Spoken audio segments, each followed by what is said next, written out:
যেই প্রযোজক ইকবাল গতকালকেও তিনি পেছনের গেট দিয়ে বিড়ালের মতো পালিয়ে গেল। আই বেটা খেলি কার কত দম। গতকালকেও যে ইকবাল এই কথাটি বলেছিল, রাজকুমারের সাথে টেক্কা দিয়ে বলেছিল যে ঈদে আসবি না আই, সেই ইকবাল এবার ঈদে ভয় পেয়ে শাকিব খানের রাজকুমারকে ভয় পেয়ে তার ডেড বডি সিনেমাটি মুক্তি দিচ্ছে না। ভাইবাস, সব থেকে মজার বিষয় হচ্ছে ইকবাল ভয় পেয়েছে, সাকিবিয়ানদের ভয় পেয়েছে, শাকিব খানকে ভয় করেছে, রাজকুমারকে ভয় করে ইকবালের ডেড বডি সিনেমাটি এবারের ঈদে মুক্তি দিচ্ছে না। তিনি মুক্তির ডেট পিছিয়ে দিয়ে আগামী 3রা মে 3 মে মুক্তির ডেট ফাইনাল করেছে। তো ভালো, আসলে ইকবালের চাপাবাজি, গলাবাজি, এই যে মিথ্যাবাদী কথাগুলো কোথায় গেল? ইকবাল বলেছিল আমি ঢাক ঢোল পিটে ইনশাআল্লাহ ঈদে আসবো রাজকুমারের সাথে টেক্কা দিতে, শাকিব খানের সাথে টেক্কা দিতে। সেই কথাটা গেল কোথায়? আসলে ইকবালের বাচ্চা হতে গিয়ে মনে হয় বাচ্চাটা আটকে গেল, এরকম অবস্থা হয়ে গেছে। ভাবাস, ইকবালের এই কথার সূত্র ধরে এখন কিছু কথা বলতে চাই, আপনারা শুধু 5টা মিনিট কথাগুলো শুনে যাবেন। যেই ইকবাল গলাবাজি করে মিথ্যা কথা বলে চাপাবাজি করে বলেছিল যে আমি ঈদে আসবই ঢাক ঢোল পিটে একেবারে গরম করে ঈদে হাজির হব ডেড বডি সিনেমাটি নিয়ে। আসলে ডেড বডি সিনেমা আসছে না, ইকবাল ডেড বডি সিনেমাটি এবারে ঈদে মুক্তি দিচ্ছে না। তাহলে তার বুকে কতটা বল ছিল, তার বুকে কতটা পাটা ছিল শাকিব খানের রাজকুমার সিনেমার সাথে তিনি রিলিজ দিচ্ছে এবং রাজকুমারের সাথে টেক্কা দেবে। আসলে মেয়ে মানুষের কথা কি বলবো ভাই, যাদের বাচ্চা হয়, যারা গর্ভবতী হয়ে যায়, তারা তো মেয়ে মানুষ, তাদের কতটা সাহস আমরা দেখতে পাবো। আসলে কি রাজকুমারের সাথে ডেড বডি মুক্তি দিলে ডেড বডি কি ভালো ব্যবসা করতো? রাজকুমারের সাথে কি টেক্কা দিতে পারতো? কখনোই না।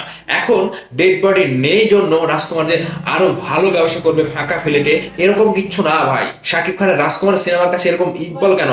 এরকম 14টা আরো ইকবাল আসলেও, এরকম আরো 14টা ডেড বডি নিয়ে আসলেও শাকিব খানের রাজকুমারের সাথে তুড়িতে উড়ে যাবে, তুড়িতে। তো এখানে ইকবাল যে চাপাবাজিটা করে, যে গলাবাজিটা করে, গতকালকেও আমি দেখলাম কয়েকজন লোক ভাড়া করে নিয়ে এসে সাংবাদিকদের, বিনোদন সাংবাদিকদের ভাড়া করে নিয়ে এসে ডেড বডির সেই ট্রেলারটি দেখিয়েছে এবং তাদেরকে দিয়ে সাক্ষাৎকার দেওয়াচ্ছে যে বছরের সেরা সিনেমা হবে ডেড বডি, বছরের সেরা সিনেমা হবে, ব্লকবাস্টার হবে ডেড বডি, রাজকুমারের চাইতে ভালো হবে, অনেক ভালো গল্পের সিনেমা। ও মাই গড! তো ইকবাল প্রতি ঈদে এসে এরকম কিছু বলে, ঈদের আগে 2-4 দিন আগে থেকে এসে তিনি এরকম কথা বলে যে আমার সিনেমা অনেক হিট হবে, আমার সিনেমা ভালো হবে, আমি টেক্কা দেবো, ঢাক ঢোল পিটিয়ে নিয়ে আসবো, আমার সিনেমাতে অনেক গল্পের সুপারস্টার রয়েছে। ও মাই গড! তো ইকবাল আজকে নতুন নাই, আজকে রাজকুমার সিনেমাটির কাছে না পেরে তিনি পেছনের গেট দিয়ে বিড়ালের মতো পালিয়ে গেল। মেয়েদের যে একটা স্বভাব থাকে, তারা যখন পারে না তখন মনে করেন যে কান্নাকাটি করে চোখ ভেজায়। তো ইকবাল এই অবস্থাতে এই ঈদের সময় পুরো ভরপুর মার্কেটে তিনি কিন্তু একেবারে পালিয়ে গেল রাজকুমার সিনেমাটির কাছে। আসলে শাকিব খানের সাথে ইকবাল কেন?